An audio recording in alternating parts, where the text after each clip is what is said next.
వాతావరణంలో speed cycle పోటీలు జరుపుకోవాలని చందోలు ఎస్ఐ మరి వెంకట శివకుమార్ క్రీడాకారులకు సూచించారు.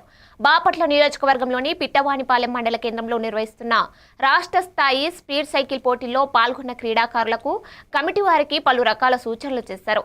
ఎటువంటి అవాంఛనీయ సంఘటనలు జరగకుండా, ట్రాఫిక్ కి అంతరాయం కలగకుండా ఈ పోటీలు నిర్వహించడానికి ఎస్ఐ శివకుమార్ తన సిబ్బందితో బందోబస్తు నిర్వహించారు. ప్రతి ఒక్కరు కూడా జాగ్రత్తలు పాటించి రాష్ట్ర స్థాయి జరుగుతుంది కాబట్టి చాలా ఆధ్వర్యంలో జరుగుతుంది. మీరందరూ కూడా దయచేసి గమనించి ప్రాణం చాలా విలువైంది వెలకట్లనేది కాబట్టి ప్రతి ఒక్కరు కూడా జాగ్రత్తలు పాటించి వెళ్ళాలి. అదవుతుందా? ఒక సైకిల్ ఒకరికి అడ్డాలు పెట్టడం అలాంటి ఏమి మనసులో ఏం పెట్టుకోకూడదు. సరదాగా ఎవరి శక్తి వాడదు, ఎవరి శక్తి సామర్థ్యాలు వాడి మీరు సేఫ్ జోన్లో ఉండాలి.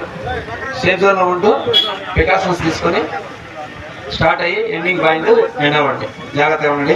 మీ తరపున ఎవరు కూడా మధ్యలో వచ్చి ఇప్పుడు స్టార్ట్ అయినాక ముందు వెహికల్స్ వెళ్తాయి, మళ్ళీ వాళ్ళు వస్తారు, మీతో బైక్ వస్తాయి, మధ్యలో మీరు ఉంటారు, వెనక మళ్ళీ ఆటో ఉంటుంది, వెహికల్స్ ఉంటాయి. కానీ మీ తరపున ఎవరైనా సరే మధ్యలో ఎక్కడైనా మీ తరపున జాయిన్ అయ్యి ఎంకరేజ్ చేసేదానికి తొక్కు అని ఇట్లా మిమ్మల్ని చేసి మీతో జాయిన్ అయ్యి వాళ్ళు జాయిన్ అవ్వడానికి లేదు. ఎవరన్నా మీ తరపున జాయిన్ అయ్యారని తెలిస్తే మిమ్మల్ని డిస్క్వాలిఫై చేస్తాము, ప్లస్ వాళ్ళ మీద కేసు కడతాం. కాబట్టి మీ అందరు గమనించండి. ఏమైనా చెప్పుకుంటే అది చెప్పేసి అట్లాంటి ఏమైనా ఉంటే వాళ్ళే కంప్లీట్ చేయాలి. వేరే మధ్యలో కూడా వచ్చి నువ్వు తొక్కు అంటే అది అయ్యే పని కాదు. మీ శక్తి సామర్థ్యాలు మీకు తెలుసు కాబట్టి ఆల్రెడీ ఎంతో ప్రాక్టీస్ చేస్తున్నారు మీరందరూ. ఎక్కడ తగ్గాల ఎక్కడ పెరగాల అన్నీ మీకు తెలుసు కాబట్టి వేరే వాళ్ళు మీకు చెప్పనవసరం లేదు.